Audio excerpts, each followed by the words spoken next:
In 1916, during the First World War where France and England fought against Germany, there was a British soldier named Alan Alexander Milne, or commonly called Blue, who was seen fighting on the battlefield. Several months after the war ended, Blue was finally able to return home to live his life with his beloved wife, Daphne. Since retiring as a soldier, he decided to work as a novelist.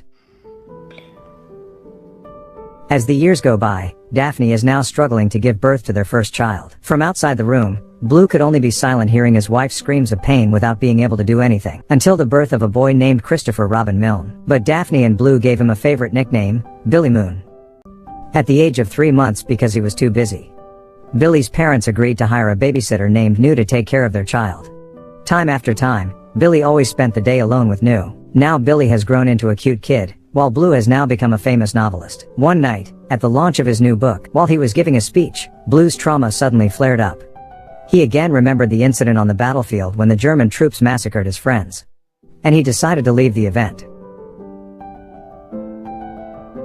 At home, Blue tells Daphne and one of his friends, Ernest, if all this time she has only pretended to be fine, when in fact Blue has never been able to forget the trauma on the battlefield before. He then invites Daphne to move to a house on the edge of the forest so he can calm down. At first Daphne refused. She felt that their life in London was perfect, but seeing her husband's condition was very depressed. Daphne had to agree. The next day, their family was getting ready to move. Blue is very relieved and believes that if he stays away from the crowd, his trauma will be healed. After tidying things up, New and Billy came. There Daphne gives a gift to accompany Billy to play. Gift: a little doll named Piglet, a stuffed tiger named Tiger, a stuffed donkey named Ear, and a teddy bear named Edward. But after moving for days, Blue actually seemed never to work. Every day all he does is walk in the forest, build a chicken coop, and play with Billy. Seeing that, Daphne was annoyed. Blue should be able to take advantage of the quiet in this house to write a new book, not just play around. Daphne was so upset that she threatened to go to London again if Blue still wouldn't write. But instead of stopping Daphne, Blue instead allowed Daphne to go. A few moments later, New appeared and said that if she and Billy were going to London, Billy had told her he wanted to see the animals at the zoo. As a mother, even when you're cranky, Daphne still makes time to accompany Billy to the zoo. That night, only Billy and New came home. Meanwhile, Daphne is staying at a friend's house. Daphne was planning to stay cranky until Blue could publish a new book. Tomorrow, New gets news that her mother is seriously ill. She then hurriedly asked permission to visit her mother. Now at home, only Billy and Blue live. While Blue is writing, Billy says he wants his father to write a special book for him. Listen to Billy's words. Blue just realized that all this time he had never spent time alone with his son. Blue then took the time to take Billy for a walk around the woods. In the woods, Billy tells that he wants to change the name of his teddy bear from Edward to Winnie, to be the same as the name of the bear he saw yesterday at the zoo. Suddenly there was a bee. Blue then said, if there are bees, there must be a bee nest around here. If there is a bee nest, that means there is honey, and if there is honey, there must be bears. Blue then pointed to a tree. It turned out that there was a teddy bear belonging to Billy. Seeing his favorite doll, Billy was so happy. Day by day the two of them passed. The relationship between father and son seemed to be getting closer. Starting from eating together, playing together, to exercising together, while traveling together. Blue took Billy to see the swans in the lake. Billy then asked what was the name of the swan. His father explained that the swan was a wild animal that had no name. Billy innocently named the swan Pooh. As night fell, Blue suddenly had an idea for his new book. He immediately contacted his friend Ernest to come home. When Ernest came, Blue tells the idea that he wants to make a children's book that describes Billy and his dolls. They both then tried to imagine the idea into a storybook, especially about Billy's teddy bear named Winnie, Winnie the Bear. One day, Ernest found a poem. He then asked why a poem as good as this was not sent to the publisher. Blue replied that it was a poem written especially for Daphne and would never give it to anyone. Listen to Blue's words. Ernest was touched, and he then secretly sent the poem to Daphne in London. Read Blue's poetry. Daphne was deeply moved. The next day, Daphne decided to go home. Seeing his mother had returned, Billy was overjoyed. Daphne then gave the mother a kangaroo gift, as well as the kangaroo cubs that Kana and Roo. I do see. The next day, Ernest, Blue, and Billy go to a hill. On the way, Blue tells him that he plans to include Billy's name as one of the characters in his new storybook, Winnie the Bear. There Ernest suggested, how about using Billy's real name, Christopher Robin? Hearing the idea, Blue immediately agreed, without first asking the consent of the child. In fact, Billy really wanted to refuse, but he could only stay silent.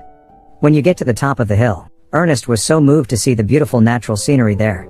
During the World Wars, where many European lands were destroyed, it was difficult to find a peaceful place like this place. Being able to see small children playing safely is a touching moment that is difficult for them to meet. That night, while working on a storybook, Blue felt that the name Winnie the Bear didn't quite fit. They had to come up with a new, more unique name so people could remember it. Immediately Blue remembered. His son once named a swan with a unique name, Pooh. The two of them then decided to change Winnie the Bear's name to Winnie-the-Pooh. The next day, New returned to work at Billy's house. Seeing New back, Billy immediately excited. For days, Blue and Ernest worked on their storybook. And after everything was ready, Winnie-the-Pooh's book goes out of print. In just a few weeks, Winnie-the-Pooh's book sold out all over Europe. Everyone really liked the work of the book. Until one day, when Billy was playing in the forest, seeing there are two journalists trying to take his picture. The two reporters knew Billy Moon was the real Christopher Robin from the Winnie-the-Pooh storybooks. Not long after, New came and forbade them to take photos without permission while taking Billy away. At home, New reported about the two reporters this afternoon to Billy's parents. Hearing New's story, not angry, Daphne was actually happy and thought that Billy would soon become a famous artist.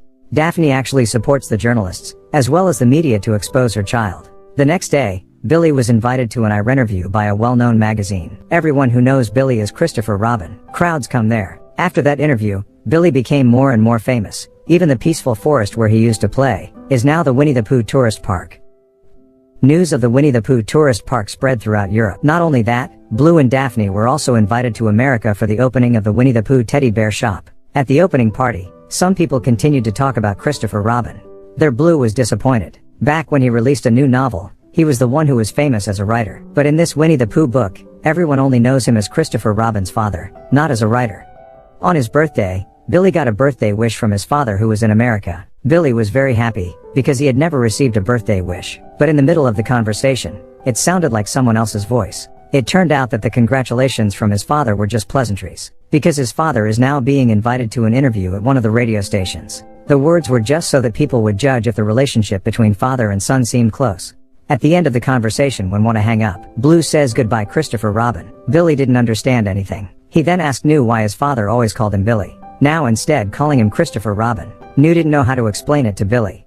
The next day, Billy's parents came home. Just got home. Daphne immediately told Billy to change, saying they were going somewhere fun. Billy was happy and thought his mom and dad would want to take them out for a walk.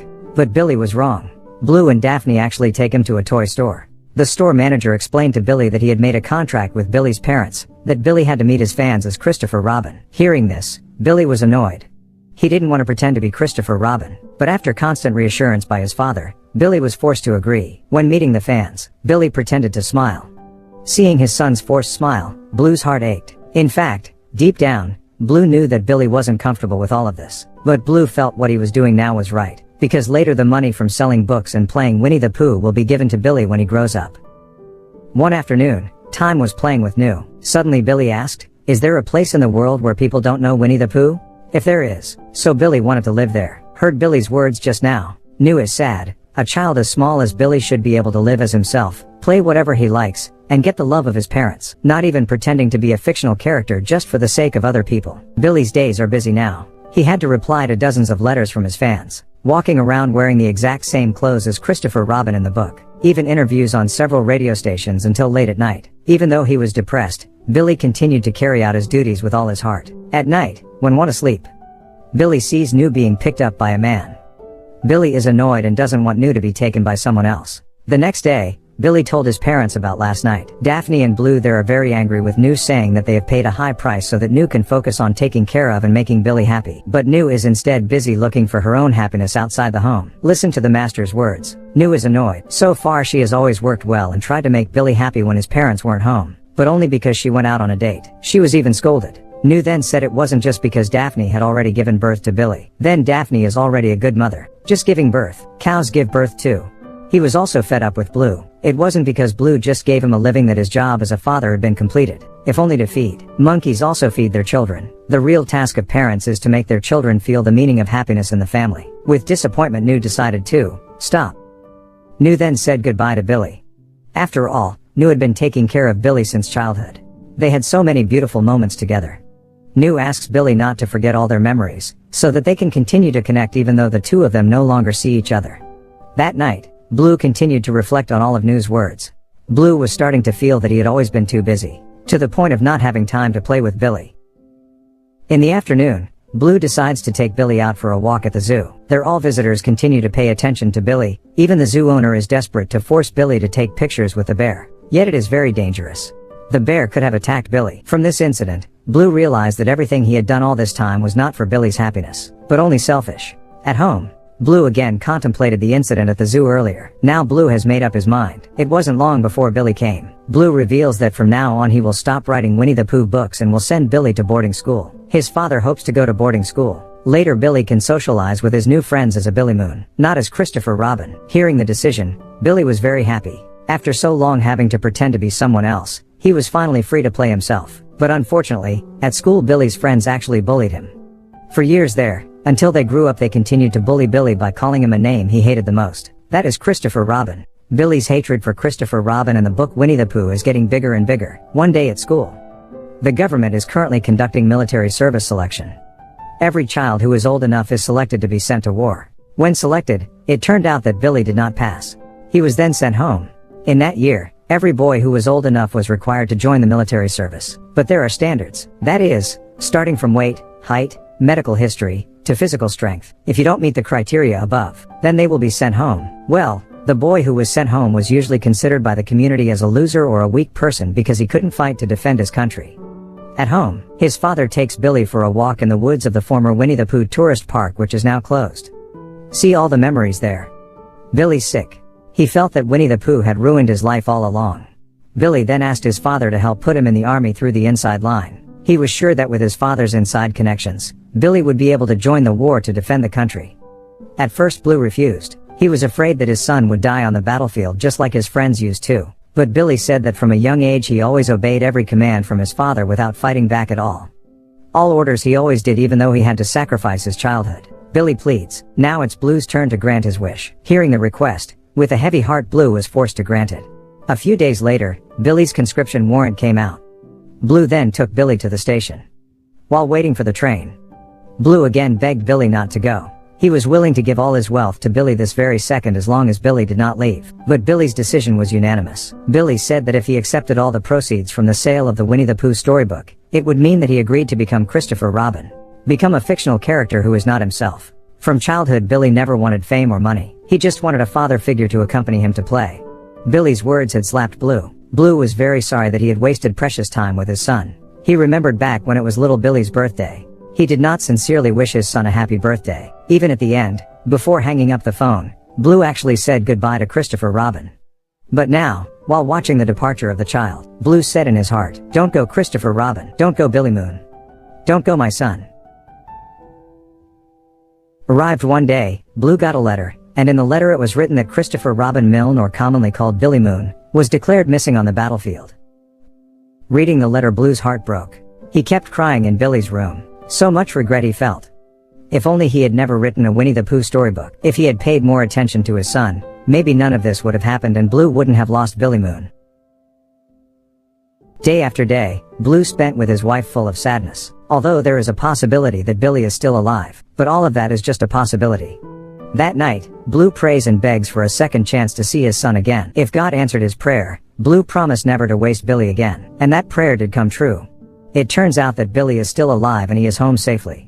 The next day, Blue takes Billy to the hill where they used to be with Ernest. There Billy told his story to his father. When lost on the battlefield, his team separated from the battalion and almost died surrounded by German troops. In the midst of despair, suddenly one of his comrades was singing a Winnie-the-Pooh song. The song he hates so much. But when his partner sings, Billy begins to realize that the reason why everyone memorizes the song is because every lyric of the song makes people feel like they are at home. They felt safe, comfortable, and warm, as if they could forget the cruelty of war even for a moment. Luckily, the reinforcements came to their aid. Billy and his team finally succeeded in repelling the Germans and Billy was able to return safely. Since then Billy has slowly been able to forgive his father, forgives the past, and begins to accept Winnie-the-Pooh in his life.